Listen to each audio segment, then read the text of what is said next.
Hello, everybody. Welcome to a Thursday night edition. How's that of Narrative Live? It's good to be with you tonight with Eric Garland, our intelligence analyst and regular co-host. How are you, Eric? I'm well. I'm well. Are you excited? Because we have something really special tonight. We have a bunch of really special things. Yes, but we also have an actual presidential candidate on the show. I know. So we've, this is pretty reaching above our weight, or whatever the expression might be. Just to put everyone at ease, it's not me. I'm not running for anything. Well, yet we might get you to run by the time we get there. We might need you to run by the time we get there. The situation might be so critical. But before that time, I got to introduce the first ever presidential candidate on Narrative Live. How are you, John Castro? How are you doing? Good. Glad to be here. Thank you. Now, you're not only just a presidential candidate for the Republican Party, is that correct? Correct, yes. You're also the guy suing Donald Trump for violating the 14th Amendment? Yes. So you want me to give you a little bit of background? Yeah, I'd love to hear about that, yeah. And then we'll talk about your campaign as well.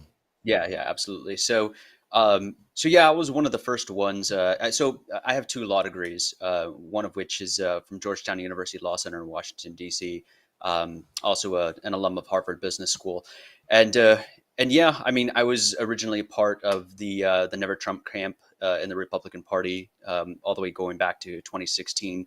2018 was the time when I finally decided to do something when Trump was backing Roy Moore in Alabama. And so us and a number of Republicans, notably, with the Lincoln Project, got very heavily involved in the Alabama campaign and, actually turned the state blue. Amazingly. So that's when we really realized, how much power we had when we came together. And it wasn't necessarily that we wanted to turn the state blue, but we couldn't allow another Trump sycophant and somebody with a very, very shady background to be elected to the United States Senate. And so that kind of sparked my initial, re-entry back into politics. I used to be in politics when I was a lot younger, but I had kind of stayed out of the fray for a long time, mainly because I was busy building my law firm, building my personal wealth, and things were going really good. And kind of the last thing you want to do as a business person when you spent, so much time and effort and years building a successful business is becoming political, and then risking, possibly, throwing that all away, losing clients as a result and things like that. So, after the January 6th insurrection, I was pretty furious. I'll be honest, I always knew that was going to happen. I absolutely knew it was going to happen. Everybody kept on saying no, you're exaggerating. He would never do something like that. But I mean, you had a feeling in your gut that it was going to happen, not that you actually knew. Correct. Yes. Yeah. Let me clarify. These days it matters in the GOP. Yeah. I had a really strong feeling. I was like, this is not going to end well. And I was proven right. And unfortunately, the way that the federal court rules work is and people that challenged various presidential candidates' eligibility in the past, most notably the birthers that went after Obama, realized time and time again as their cases were dismissed that they didn't have standing to challenge his eligibility. That became the biggest issue. The courts kept on dismissing it by saying you don't have standing. And that's something that I'm pretty surprised that a lot of attorneys grapple with. They don't understand that concept. And so it's something that with my background in constitutional law, I understood what that meant. And what they were getting at was there was a court case from the United States Court of Appeals for the Second Circuit called Falani.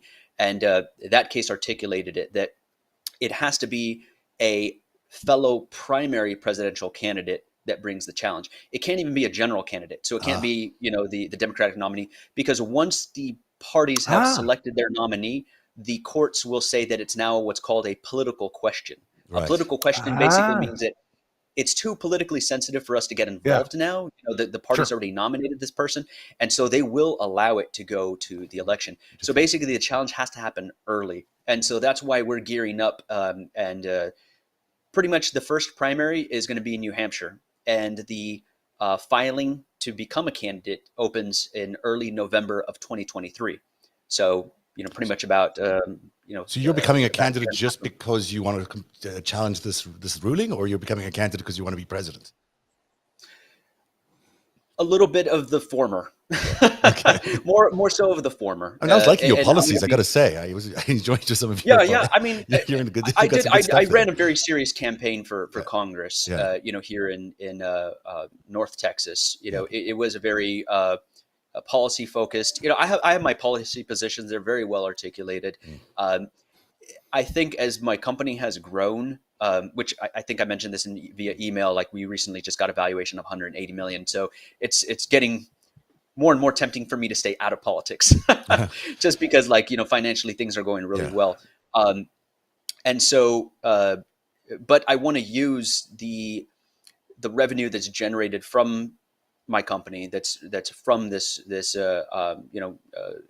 growing success of our tax or software company to finance this. And so I think this campaign is really to get my name out there, and also primarily I cannot personally stand Trump.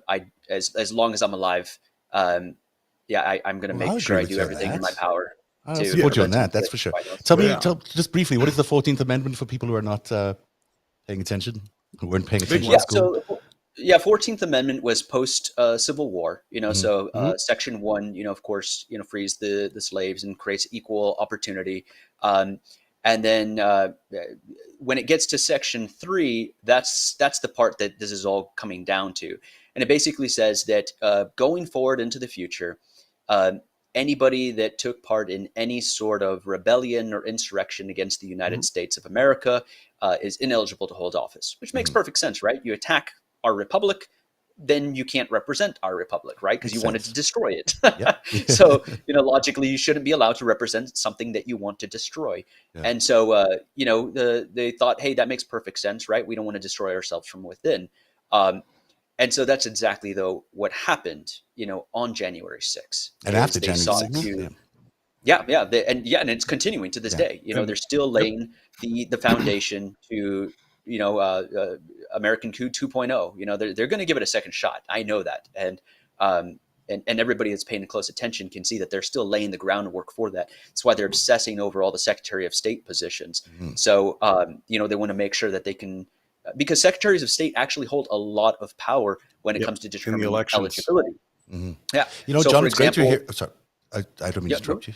No, I just want to say it's a good thing that you're here because you have all this experience in constitutional law. You have knowledge about the Insurrection Act. You have the 14th Amendment. We're going to talk all about that throughout this entire hour because we're going to break down some new stuff that we've been learning as we look through everything that we found out from, Eric and I have been doing this thing called Command and Control, which is really about, was President Trump and his inner circle in charge of that day? Like, were they actually calling the shots on January the 6th? And this is part of our investigation, which looks at the Pentagon and looks at Chris Miller and looks at what happens during those 187 minutes that the National Guard was not called in, or before they were deployed at least, to Capitol Hill on January the 6th last year. Eric, anything you want to say before we get going? And then we can... Yeah, I got some questions. They could run long here, but I want to get into the weeds on some of the legal stuff. How far have the cases involving invoking this Insurrection Act against a candidate? What's the precedent case law like? What circuit is it in? And I'm assuming it's never reached the Supreme Court level. So your lawsuit here could, if it's really novel, this could go a long way towards establishing that. So how far is the precedent case law along in defining this? Yeah, so the case law is unfortunately not as robust as we'd want because it's such a unique issue. The last time we dealt with any sort of major insurrection or rebellion against the United States government was the Civil War. My case really breaks it down. It's a lot to get. It was like I want to say close to like 20 pages, the lawsuit. So it dissects all of the history of it. There is a former Supreme Court justice that spoke on the issue when he presided on the case over Jefferson Davis. But the thing is that he was also campaigning to run for president, or considering and testing the waters to run for president at the same time. So a lot of his decisions were very politically influenced. and so it's not very reliable, and historians have acknowledged that. Sure. And so, unfortunately, it's just it's not where we'd want it to be. Like a case very clearly saying, hey, this is the standard for giving aid or comfort. But and even as far as the word insurrection, but we do know that insurrection and sedition, are synonymous with one another. And DOJ brought the first seditious conspiracy charge against the head of the Oath Keepers. So, I mean, that is effectively DOJ saying that there was an insurrectionary conspiracy. And right now it's all about trying to, of course, tie that to individual one, being Donald Trump. Sure. So interesting. Well, I just want to push back, glass half full here. I think that we don't have really robust case law on insurrection since the Civil War is good, because if we had that much case law, we'd be Somalia. Yeah. So Good point. and it sounds like your lawsuit is, an opportunity. One assumes that the Trump people would oppose it, and then if you won, there'd be an appeal, and if it was a federal case, this goes up and becomes, federal appellate law. And there's some things that until these guys showed up, we didn't know we really could use some more rules on and some more precedent case law on to go, nope, that's illegal. You can't do that. And if you try and murder Congress or something, you can't run the next election. So kudos.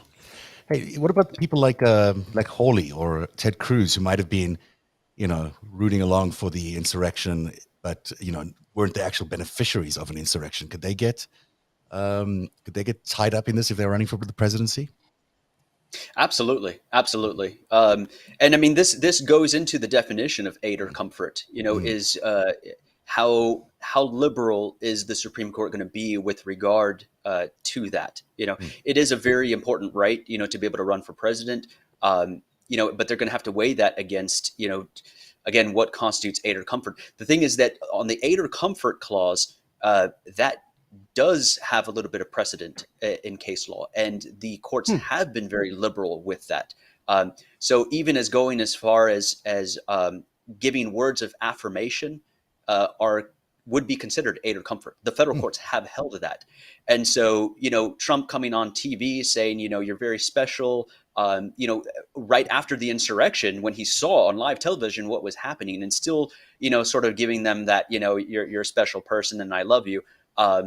That it's clear standard, the way that members of Congress reacted, even now, with Marjorie Taylor Greene saying, oh, these are political prisoners, things like that.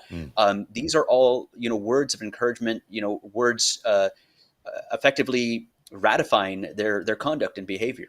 And so it's going to be very difficult for them to overcome that. But I would say over the next 4 to 10 years, we're going to see this develop in the courts.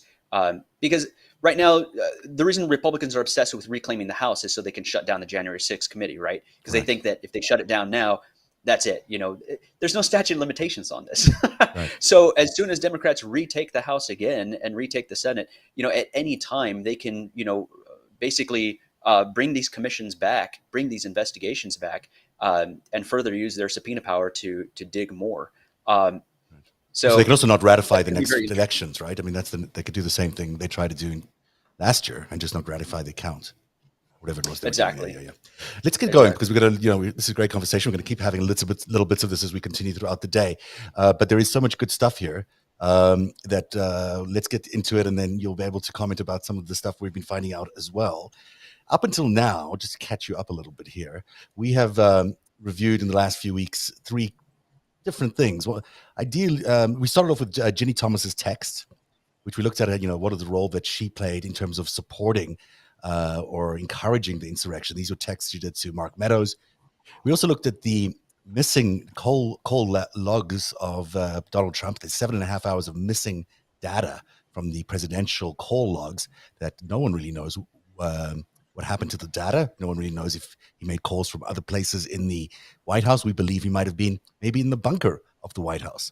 And then we also looked at Mike Lee's text, which were also to Mark Meadows, also seemed to be encouraging the insurrection, but also identifying him as one of the people involved in looking for these artificial or fake state electors from each state. And that seems to be a critical thing, that there were sort of two tracks. There was a legal track, or what they thought would be a legal track, and an illegal track. Then maybe both would be illegal, but there was a track where they could, if they had these official state electors, these false ones, they could present them as actual challenges to the constitutional I'm sorry, I'm losing my language here, to the actual slate of electors.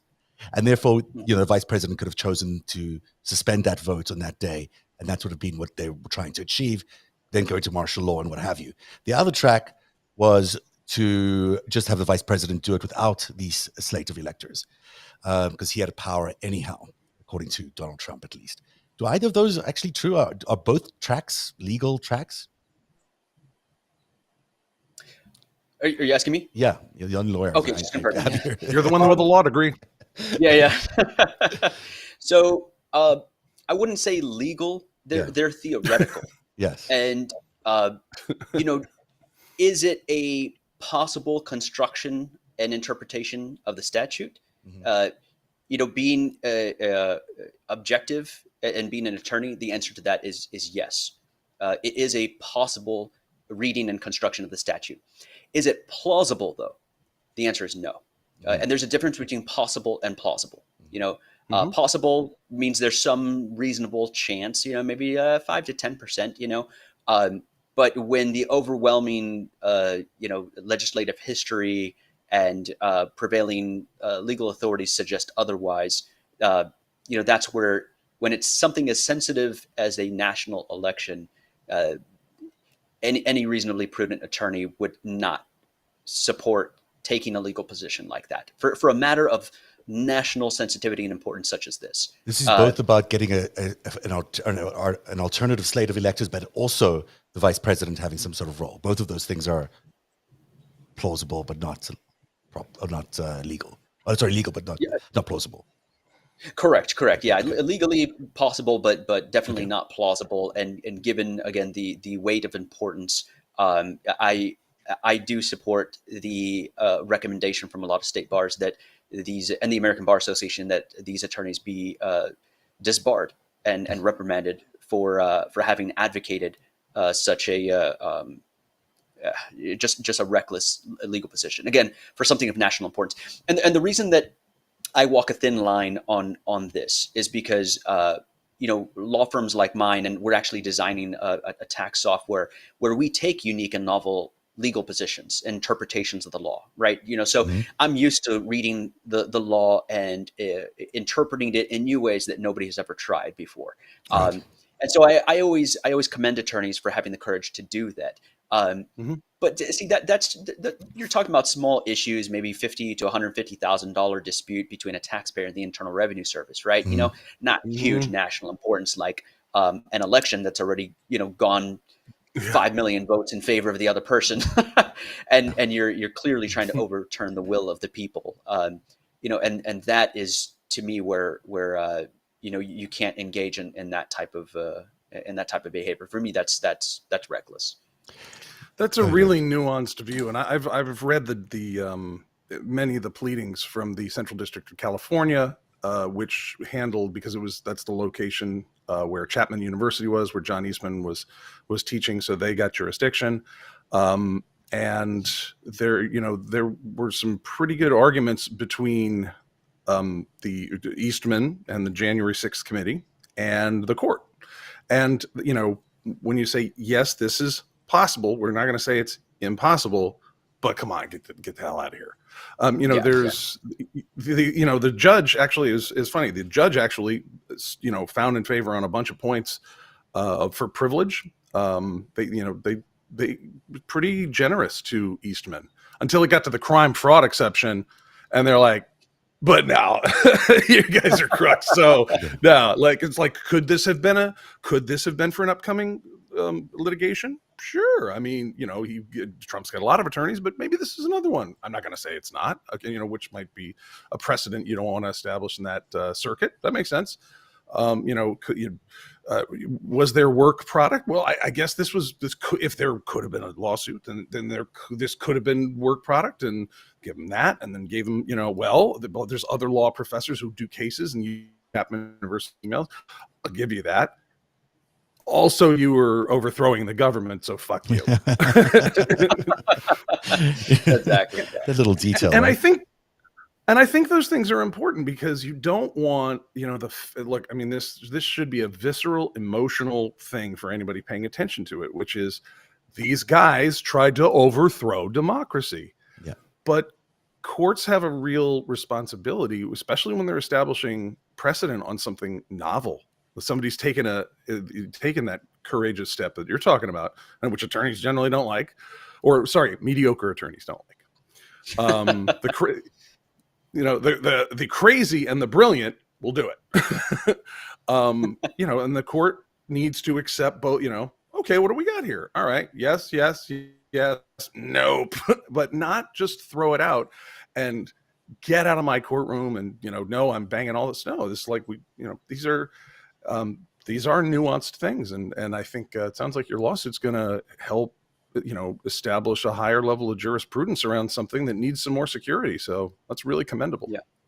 Yeah, exactly. So one of the interesting things about the court case is it originally wasn't going to happen until November of 2023, right? When New Hampshire filing season for presidential candidates opened.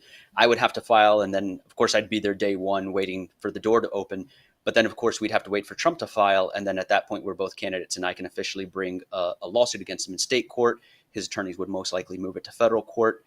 And then whatever the decision was, they would likely want to go ahead and skip the appellate court and go straight for, a writ of certiorari to the U.S. Supreme Court. I thought of a new novel theory. So again, kind of thinking out of the box as an attorney. And I decided to bring a suit against the Federal Election Commission. And so that's the case that is currently, I'll tell you right now, we had to withdraw the case. We're going to refile it in July because we had to supplant it with the FEC complaint, which now we did it correct. We forgot to get it notarized. That's my bad. But classic. Yeah, one little thing. But yeah, we got it resubmitted. It's been acknowledged. I've made it publicly available.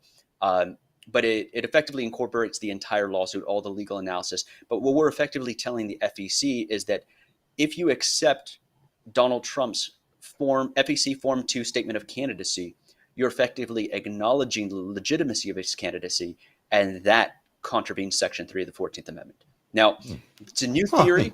They would say, oh, hey, we're accepting this not as a determination of his eligibility, but just to monitor his finances as a candidate.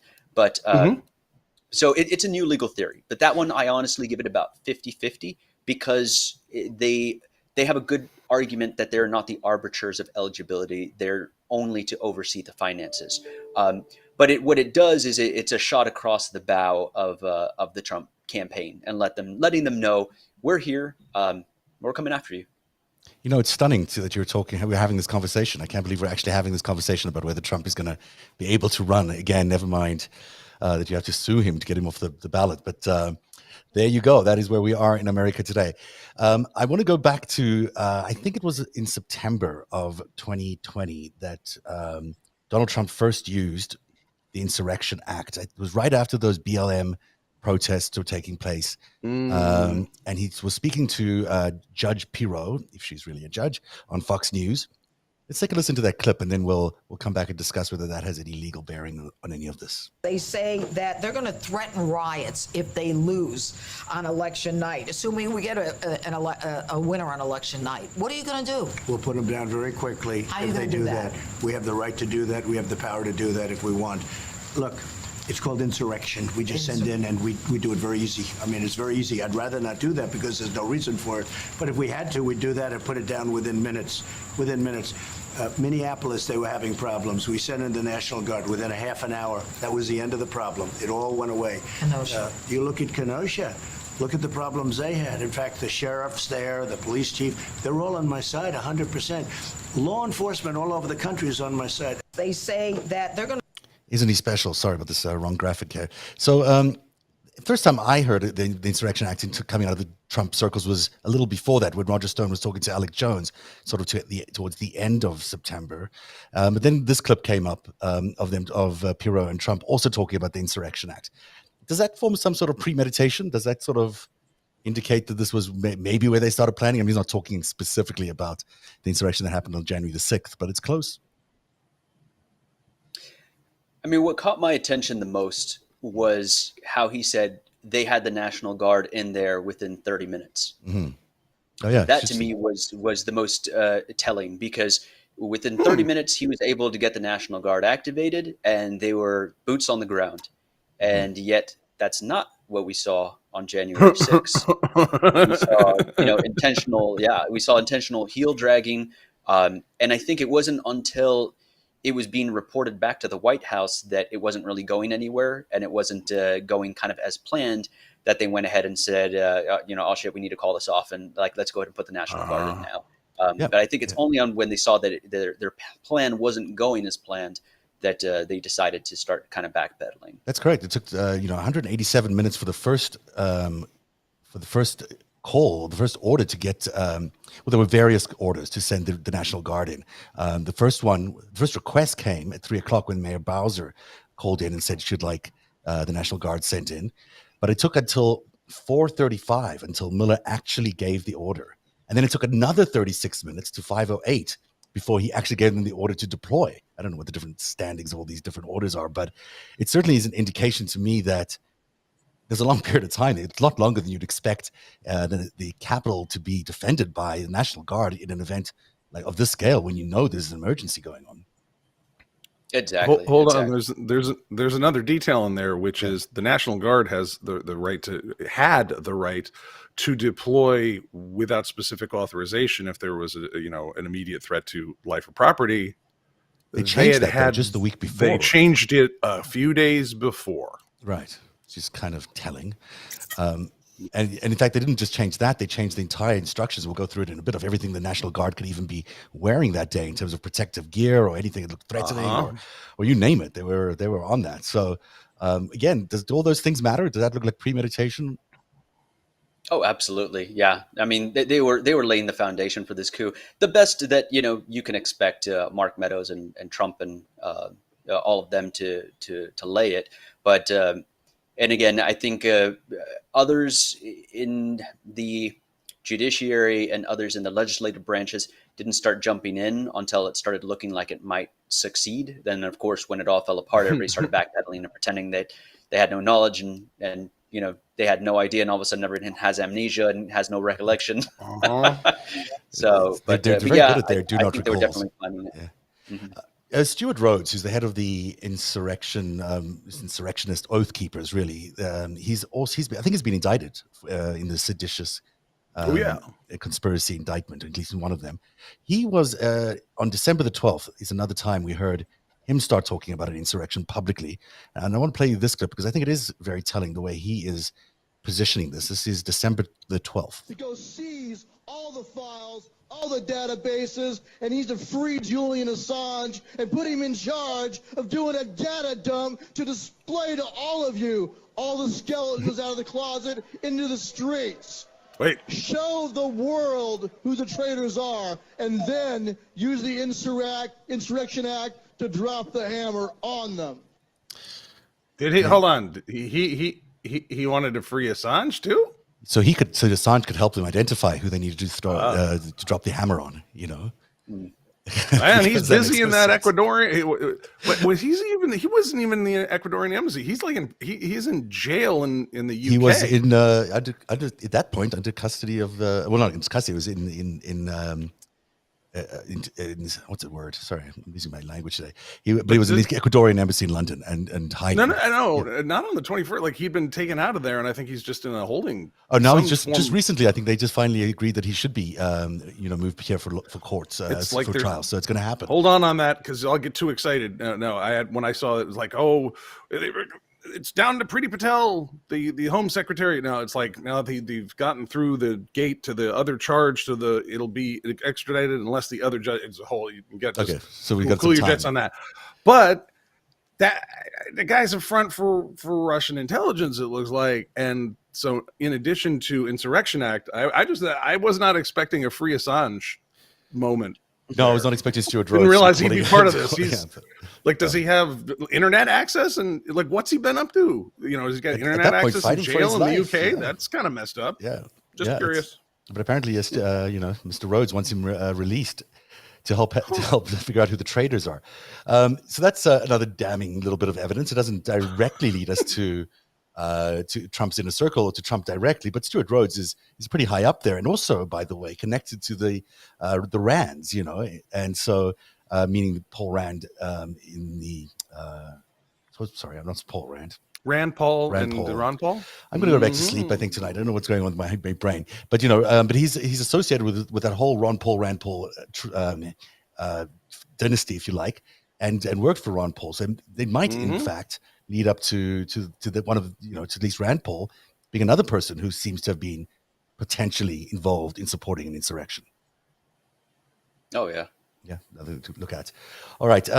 One final little tape before we move on of this one is the kingpin of them all. Well, the kingpin of them all was probably Donald Trump, but the other one was Michael Flynn. This is him on Newsmax, the right-wing TV station. And here he is on December the 17th talking about the Insurrection Act. Also ordered, he could order within the swing states, if he wanted to, he could take military capabilities and he could place them in those states and basically rerun an election in each of those states. I mean, it's not unprecedented. I mean, these people out there talking about martial law, it's like it's something that we've never done. Martial law has been instituted 64 times, Greg. So I'm not calling for that. We have a constitutional process. We clearly have a constitutional process. I think you highlighted some of that in your previous segment. That has to be followed. Also ordered, he could order the. Okay, so yeah, wow. I'm not calling for it, but but he could. I'm not, that's not my idea, but he could. This has happened. This is no big deal at all. It's like 64 times. Like, don't you? I mean, we just have the military break the act of posse comitatus and put shock troops in the street. Don't you? I mean, it's nuts. Obviously, what do you Okay, think, John? I mean, how Mike. crazy is that? Oh no, it's absolutely insane. One of the things that I had specifically called for, one of the things they could do is a lot of things that he said publicly. If he was still active duty, he could be stripped of his military pension. Mm-hmm. That's how serious it is. Uniform Code of Military Justice is very, very harsh. Yeah. And so, I mean, it would be as simple as Biden reactivating him. And then just bringing charges under UCMJ and then stripping him of his pension. And actually, I mean, yeah, because I'm super excited about this kind of stuff. Actually, there was a speaking of appellate law, the appeals court of the armed forces had forget if it was they affirmed the case, or I think they affirmed the case about it was a serviceman who was accused of rape in Japan. And their decision, which became presidential case law, is like, if you have a substantial relationship with the U.S. government, so not like you did 4 years in the Army or 8 years in the Army, but a substantial amount, and you still get a pension, you can be called back on criminal charges to be faced at the UCMJ. And that was the middle of 2021 when that appellate decision came down. So that means big trouble for Mike Flynn, for Stanley McChrystal potentially. Doesn't Sean Spicer, was he a naval officer or something like that? Anyhow, and certainly anybody who was at that at the insurrection itself, yeah. And as you point out, Mr. Castor, actually, did you ever serve in the armed forces? It was 6 months at the United States Military Academy Prep School. So yeah, you just know that the UCMJ is not a tickle fight. That I've been told. I mean, like your average day American doesn't know things like that. When you are in military service, having an extramarital affair, it can land you in jail. They'll literally put you in military prison for that. And I always find it hilarious when I tell my friends that are civilian their whole life. they always seem shocked by that, and it's just kind of like, well, yeah, like, when you're wearing, the United States Armed Forces uniform, you're held to a much, much higher standard, as you should be. You're representative of our nation and our republic. And if you're a 3-star general who ran an intelligence agency, we get even more finicky about stuff, like not taking money from NSO Group, Israeli spyware, not taking money from the Turks, not taking money from UAE, not going on dinners with Vladimir Putin, and not trying to overthrow the government and murder Congress. I don't know. I could look it up. I mean, if you can't cheat on your wife in the UCMJ, I'm assuming trying to murder Congress, I'd have to look it up. 10 U.S. code something, but... Yeah. Oh, I think you're on mute. Zev, you're abandoning this show to me. Yammering. We can't hear you, buddy. Anyhow, so what I was told from an attorney who had military experience said, if you really did it, you want to be in civilian court. If you didn't do it, you want to be at a court martial, because it's just cut dry. Fact, law, application, prison, or front door. Yeah.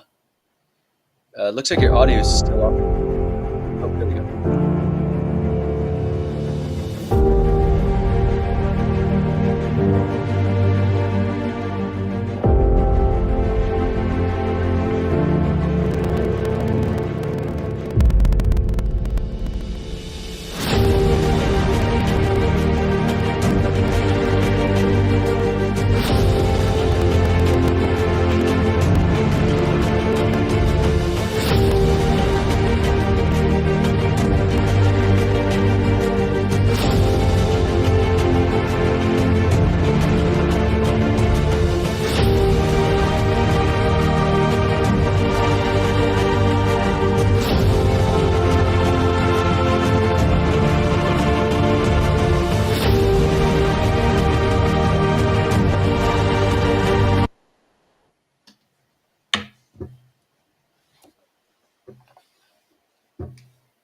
Zev?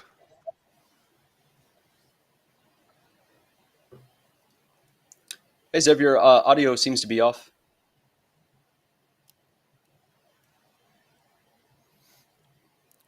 Well, so this is from military.com, and it is entitled "Military Retirees Can Be Court-Martialed After All, Appeals Court Decides."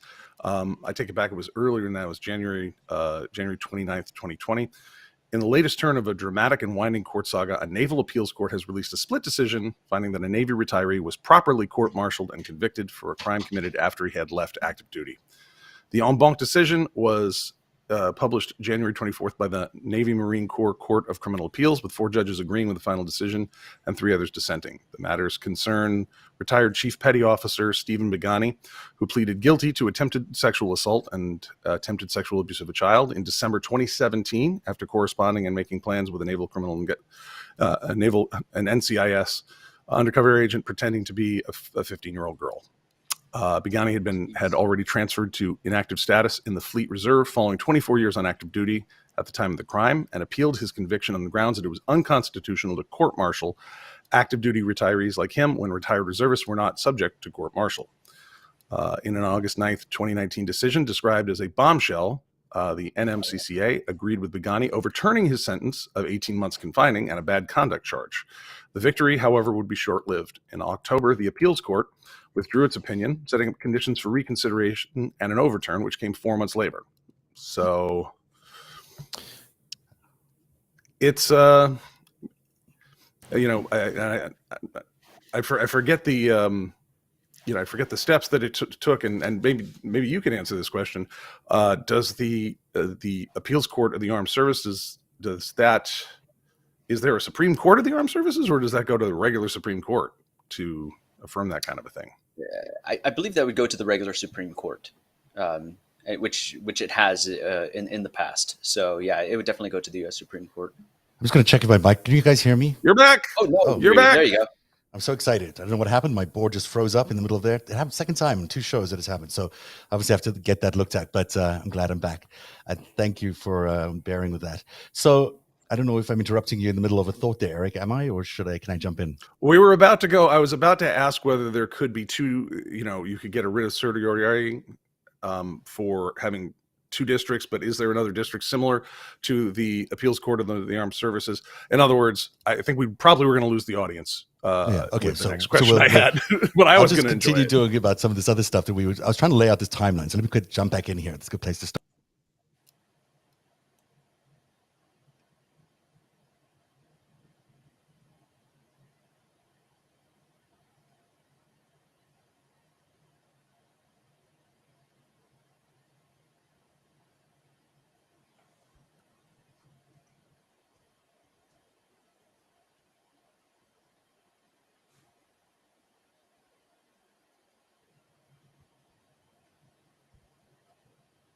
I don't know if the audio's on. Oh, But I can hear you. Oh, well, I think we lost Dev again. Anyways, you can see the timeline here. We saw the. Can you hear me now? Is this making You're back. Now I can hear you. Oh my gosh, I'm sorry. I did such a good run up there. I'm so sorry about this, guys. Let me try that again. December 12th, Stuart Rhodes, speaking of the Jericho March, calls up Julian Assange that he wants to be released to come up and drop the hammer on all the traitors. We just heard that clip at the Jericho March. That's December the 12th. December the 17th, Michael Flynn appears on Newsmax. That's a quote we just listened to 34 times. He says the martial law has been imposed. Why not do it again? Although he's not really calling for it. The next day, Michael Flynn, Sidney Powell, Lynn Wood, join a bunch of state Republicans in a heated meeting with Donald Trump in the White House, where they're actually going over the whole martial law plan. And it's at this meeting where we think he gave the green light to go ahead and do whatever it is they were trying to do. But it included the martial law plan, and it included the fake slate of electors. And then the next day after that, in a tweet on December the 19th, Trump goes, come to January the 6th, because it will be wild, to all his followers. So there's a chain of events, John, that really feel... I mean, they really do. They certainly talk about premeditation, but they also talk about conspiracy, right? Oh, absolutely, absolutely. I mean, the evidence is overwhelming. I mean, if this was any other scenario, there'd already be an indictment. There'd already be, they'd be gearing up for trial already. But it's just it makes sense. I respect Merrick Garland. I know that he is meticulous. He doesn't want to throw a punch unless he knows it's going to land a knockout. Mm-hmm.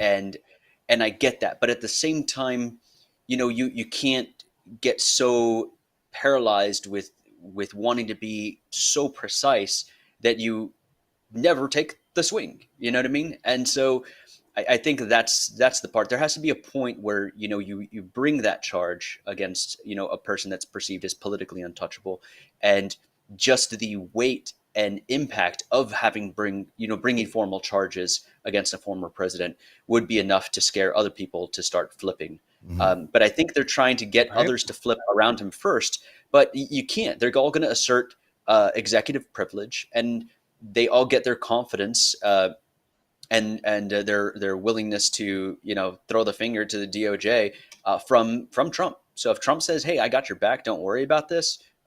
You don't abandon me, I don't abandon you," they're going to stand by him.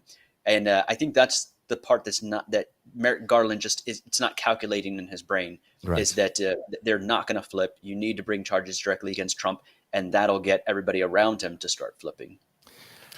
Well, can I bring another little detail point in here? Yeah. It may have slipped under the radar, but Biden just put in his official recommendation, or he's choosing a new ATF director, right, by the name of Steve Dettelbach, who has just, interestingly enough, just gotten an endorsement from all the prosecutors of the Oklahoma City bombing, which is interesting because who the Attorney General is. Merrick Garland prosecuted Timothy McVeigh, and that case depended heavily on ATF.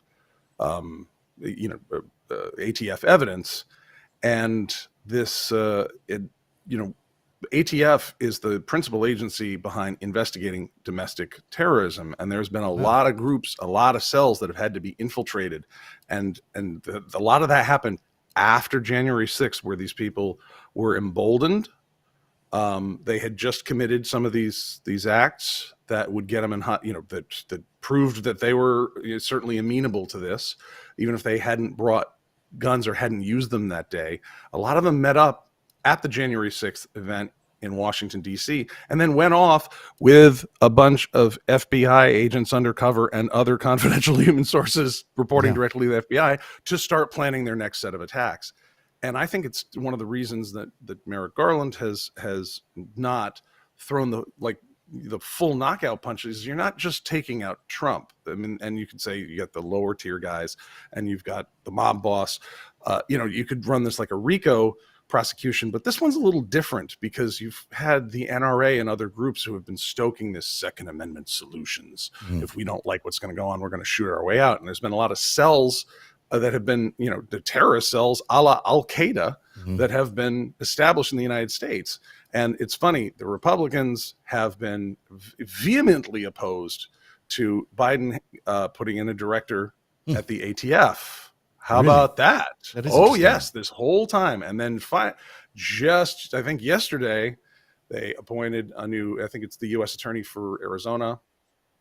I'm sorry, I forgot the name off the top of my head. He's moving to acting director, and the Senate's going to hear this Mr. Dettelbach's nomination. So I think that means they're ready to let her rip, because in prosecutions, if you have an acting whatever, the prosecution can be going along, the investigation can be going along. Often they don't want to file the charges until they have a full U.S. attorney, a full director of an agency, and then full speed ahead. So I saw that as a sentinel event that we're ready to take on the domestic terror issue in this country. It's certainly about time. I mean, we're heading into another election that's around the corner.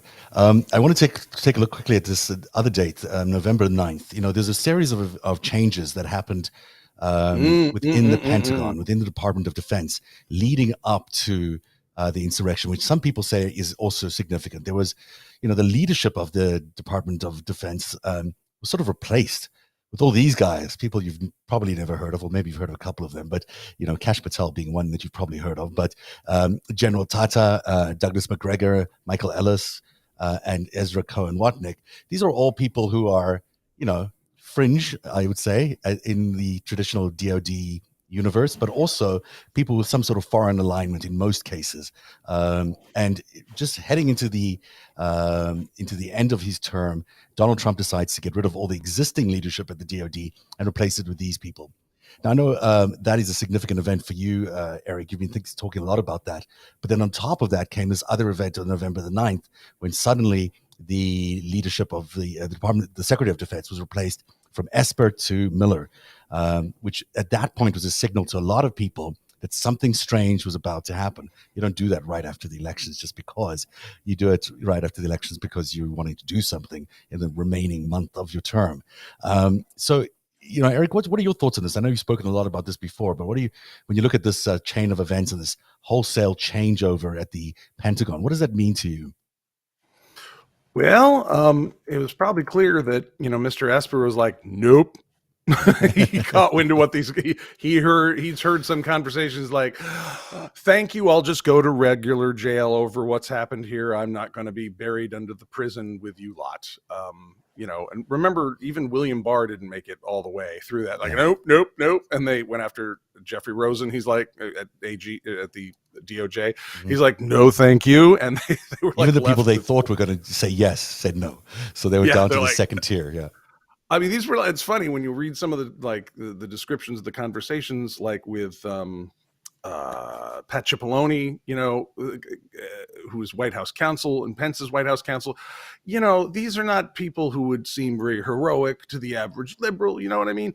And you read the transcripts, and some of them are from emails, and some of this has come out of the Jan 6 committee already, or into the news. I forget where I've read them, but they're like, this is insane. John Eastman is insane. It's like, and again, Mr. Castro here has given due propers to a novel great advancements in jurisprudence is made from novel arguments and the courage to have them. And some things are just fucking insane, and you have to go, no, we're all going to die under a prison if you do this. And so the guys at the White House are like, I came this far, but we're done here.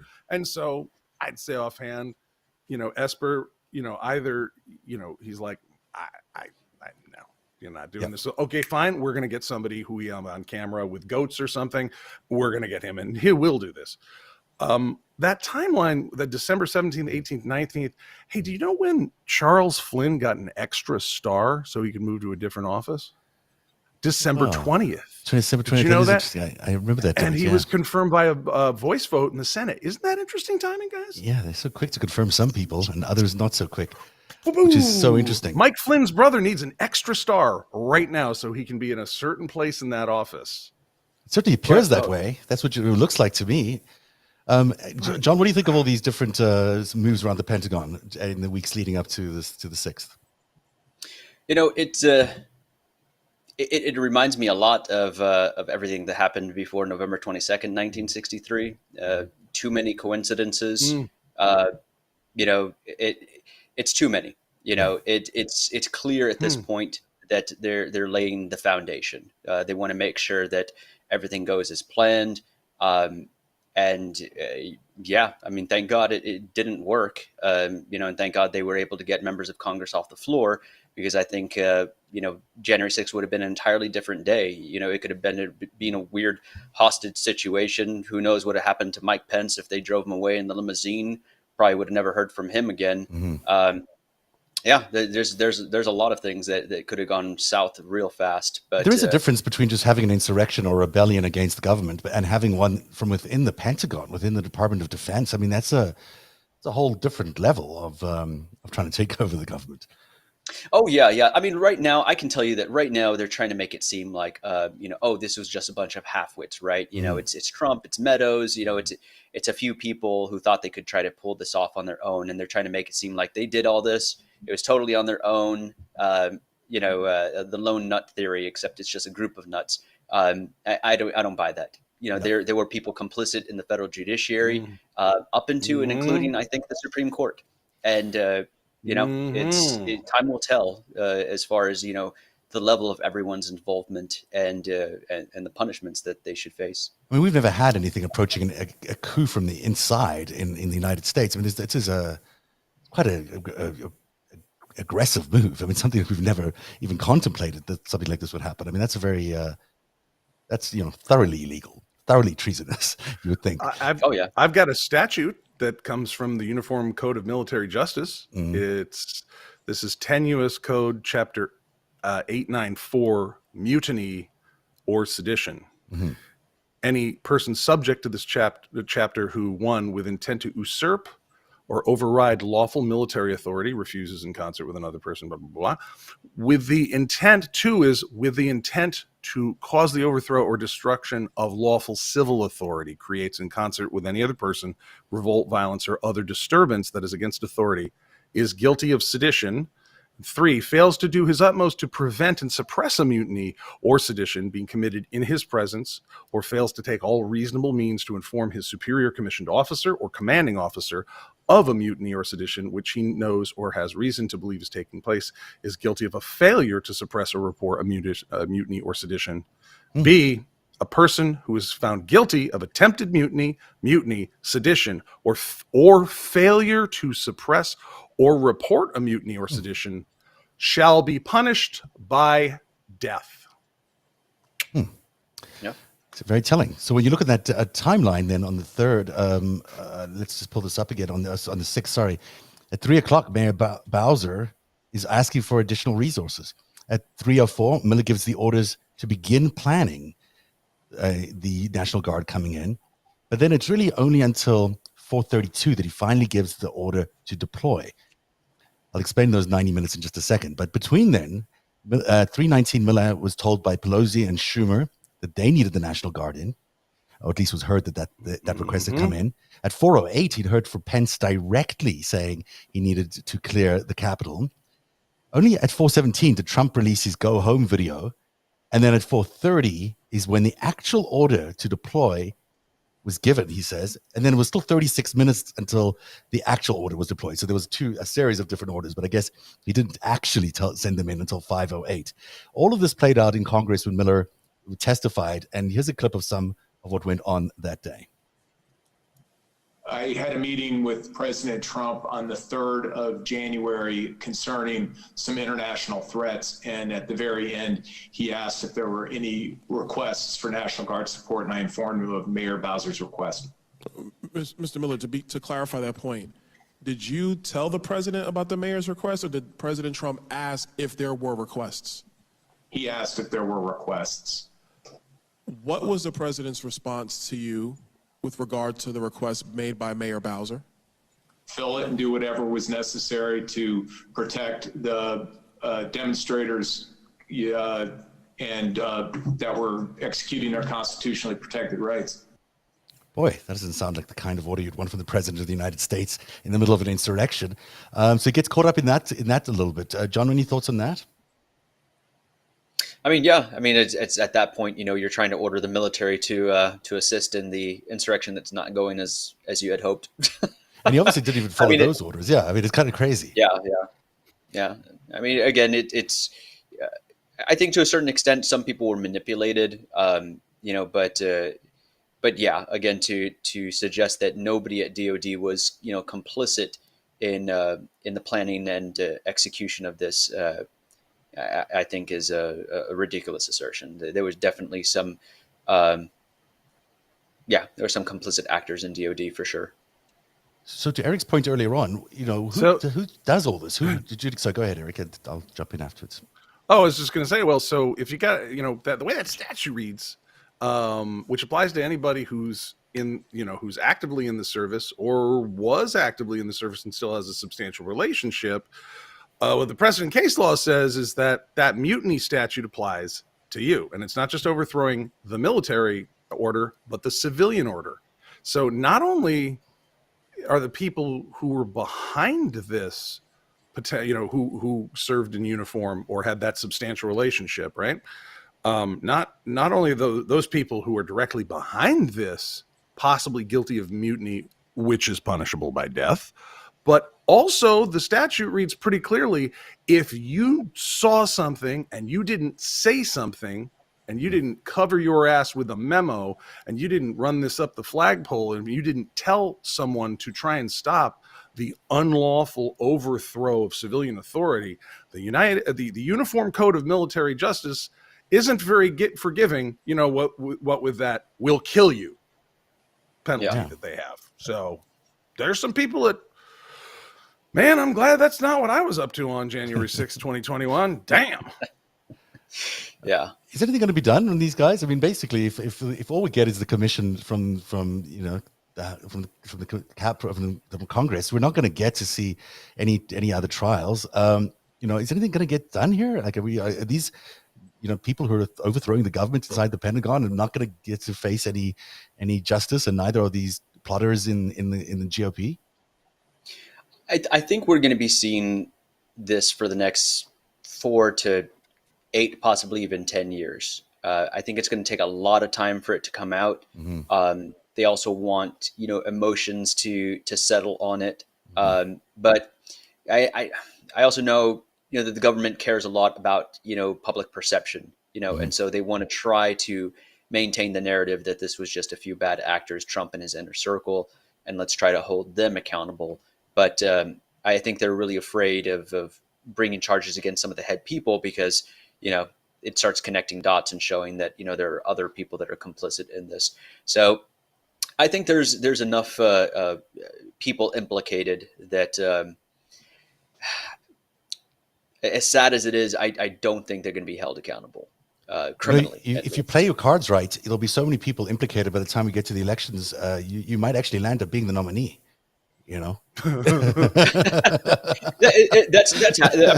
been thrown around as the dark horse, and I think that's why they're already grooming, DeSantis, to basically be, Trump's heir apparent, and they're starting to coalesce around him because I think they know that, people like me and others are, very, very determined to not see Trump return to office. And, people have said, hey, DeSantis is basically Trump 2.0, except, with a brain, he could have actually probably pulled off the coup.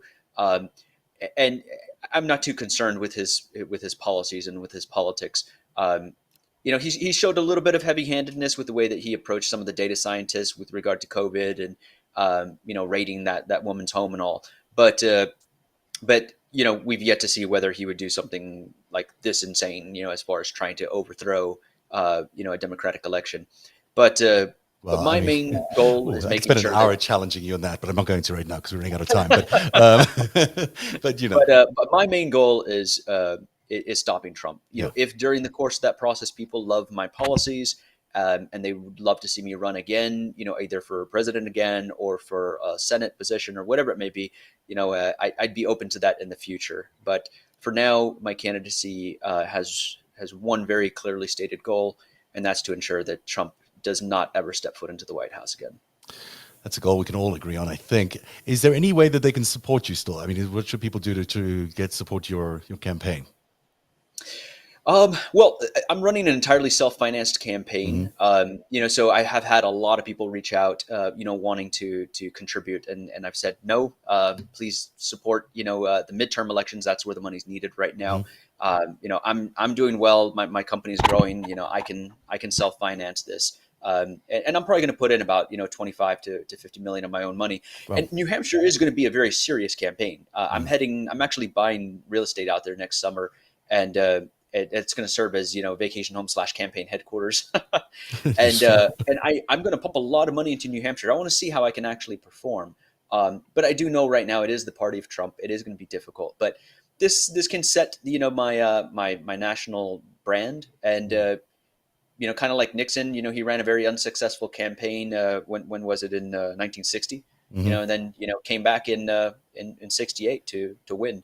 So I'll do this to get my name out there. Let people know who I am. I'm a principled, compassionate conservative. We hope that's where the comparisons end. Nixon's my role model. Yeah, that is where the comparisons end. Yeah, it took me a while. I was like, wait, what? And but yeah. And I'm a native Vermonter. Whatever you want to do in New Hampshire, you can't go wrong. And if you want to, get the place in Lake Winnipesaukee, that's a great idea. You're gonna love it. So you can't. None of this. All this is on the up and up. And if you can create some case law here, I'm not concerned about Trump not running again. I'm concerned that I think we got this principle of the last time we came to this kind of a point of civil war, where we actually did it and had one. That we had to go, wait. If you were on the other team last time, you can't be in charge of anything this time, and that's pretty reasonable. And luckily, because we're not the ex-Yugoslavia and we're not Somalia, there haven't been that many. There hasn't been a great there's not a lot of robust case law, but here we had an insurrection, and there's only been like 3 or 4, depending on how you want to count them, and establishing some principles around that, and not just a discussion, but when you put, this is the thing, these courts can be very frustrating, but when you put down there was a case, we made these arguments, this lower court decided this, and this higher court made this decision, then you can have a more robust national discussion that informs the legislature, the legislative branch, that can maybe rewrite some statutes, and those will then be dealt with by the executive branch. It's almost like we have a pretty good system of government here.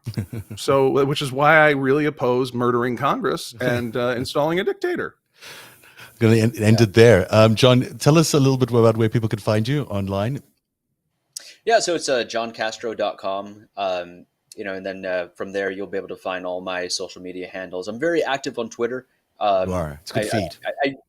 I previously wasn't, but now I've learned to really love it a lot. It's a quick way to get your word out, and especially policy positions that are a little bit more difficult to do, in other platforms. Yeah, but it's the battlefield. It sure is the battlefield these days. For better or for worse, it's where we're fighting this. And Eric Garland, the podcast is Game Theory Today, but also you can find him on Twitter at Eric Garland. Anything else you want to say before we leave? I don't have anything more to say. All right. We have lots to discuss in the future episodes tomorrow night, because today is Thursday. We'll be back with the after show. So we'll see you guys all then. And if you want to support Narrative, don't forget you can go to patreon.com/narrative. And thank you to all our patrons who make these shows possible. Thank you, John. And thank you, Eric. Have a good night. Yeah. Thank you for having me. Bye. Narrative is made possible by viewers like you. Join today and support truly independent journalism at patreon.com/narrative. That's patreon.com/narrative. Through COVID, corruption, and a coup to a war in Ukraine. At Narrative, we've been telling you the truth about Putin and Xi since 2016. Narrative, it's where truth lives.